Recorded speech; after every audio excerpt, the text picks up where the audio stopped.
अरावली एक ऐसा पर्वत जो आज अपने अस्तित्व के लिए लड़ाई लड़ रहा है।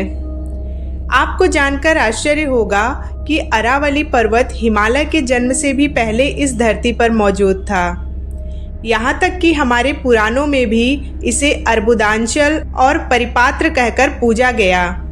यहाँ की कण कण में देवताओं का वास माना जाता है। लेकिन फिर आज ऐसा क्या हो गया कि यह धरोहर खतरे में पड़ गई है?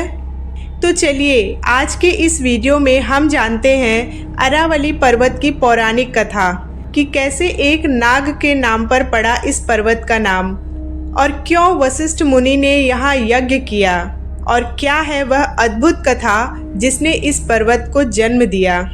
और साथ ही जानेंगे इस कड़वे सच को भी कि अगर अरावली को नुकसान हुआ तो हमारा देश किस घोर संकट में पड़ सकता है। इसीलिए वीडियो को अंत तक जरूर देखिएगा। पौराणिक कथाओं के अनुसार आज जहां अरावली की पहाड़ियां खड़ी हैं, प्राचीन काल में यहां ऋषि वशिष्ठ का आश्रम हुआ करता था। वही ऋषि वशिष्ठ जो भगवान राम के गुरु थे। उनके पास इच्छा पूर्ति करने वाली एक प्रसिद्ध गाय नंदिनी थी, जो कामधेनु गाय की पुत्री थी। एक दिन चरते चरते नंदिनी पास की ही एक गहरी खाई में गिर गई। उसे बचाने के लिए ऋषि वशिष्ठ ने भगवान शिव से प्रार्थना की। भगवान शिव की आज्ञा से अर्बुद नामक एक शक्तिशाली नाग वहां प्रकट हुआ, और उस नाग ने नंदीवर्धन पर्वत को अपनी पीठ पर बैठाया और उस विशाल पर्वत को सहारा देकर खाई में स्थापित कर दिया। फिर वह नाग उस स्थान को मजबूती देने के लिए स्वयं भी उसके आधार में कुंडली मारकर समा गया।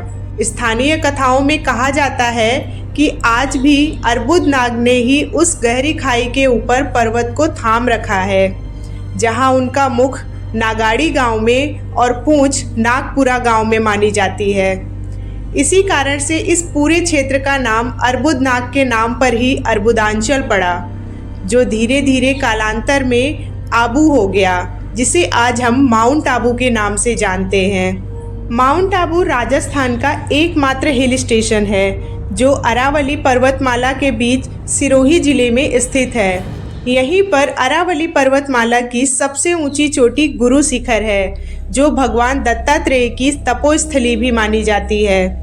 इसे राजस्थान का शिमला या रेगिस्तान का नखलिस्तान भी कहा जाता है, क्योंकि यहाँ की ठंडी जलवायु और हरियाली राज्य के तपते रेगिस्तानी इलाकों से बिल्कुल अलग है।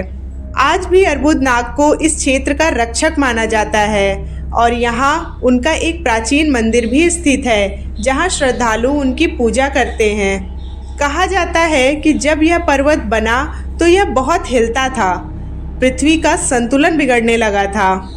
तब भगवान शिव ने अपनी जटाएं खोली और अपने दाहिने पैर का अंगूठा इस पर्वत पर टिका दिया, ताकि यह स्थिर हो सके।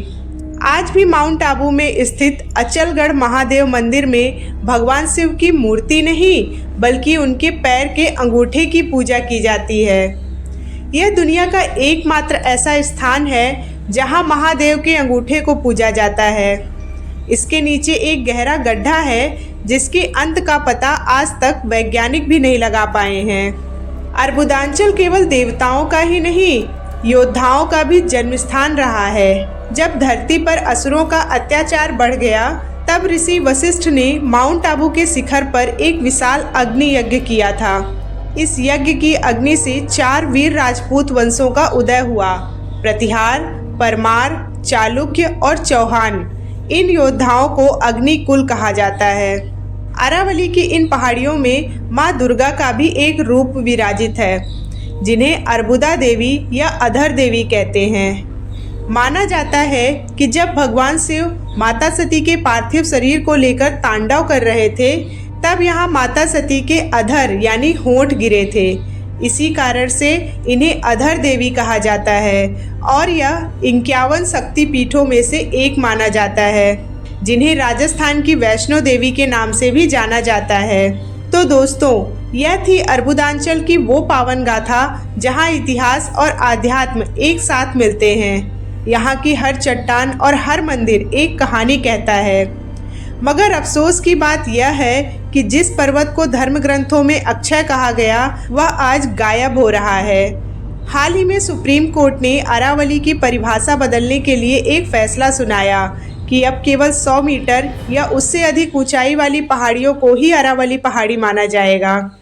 आलोचकों और पर्यावरणविदों का दावा है कि इस तकनीकी परिभाषा के कारण अरावली के लगभग 90% पहाड़ कानूनी सुरक्षा के दायरे से बाहर हो सकते हैं। इसीलिए विरोध करने वालों का कहना है कि कम ऊंचाई वाली पहाड़ियां और टीले, जो कि इकोलॉजी के लिए महत्वपूर्ण हैं, अब खनन और निर्माण कार्यों के लिए खुल जाएंगे, जिससे खनन माफिया इसका नाजायज फायदा उठा सकते हैं। आपको क्या लगता है, यह केवल पत्थरों का विनाश है? नहीं, अरावली पर्वत उत्तर भारत के लिए एक ढाल का काम करता है, जो इसको रेगिस्तान बनने से रोकता है। यदि यह ना रहा तो ना तो वह अर्बुदांचल का आध्यात्मिक सुकून बचेगा और ना ही हमारी आने वाली पीढ़ियों के लिए साफ हवा। यहाँ के प्राचीन जल स्रोत जैसे नक्की झील और छोटे झरने सूख रहे हैं, क्योंकि पहाड़ों को माफियाओं ने खोखला कर दिया है। अर्बुदांचल की रक्षा करना केवल सरकार का काम नहीं है, यह हमारी सांस्कृतिक और नैतिक जिम्मेदारी है। जिस पर्वत ने शिव के अंगूठे को धारण किया, क्या हम उसे इंसानी लालच के लिए ढहने देंगे? समय आ गया है कि हम अपनी पौराणिक विरासत और पर्यावरण के लिए आवाज़ उठाएं। अगर आपको लगता है कि अरावली को बचाना जरूरी है तो इस वीडियो को शेयर करें और कमेंट में #SaveAravali लिखकर अपना समर्थन दें। जय महाकाल।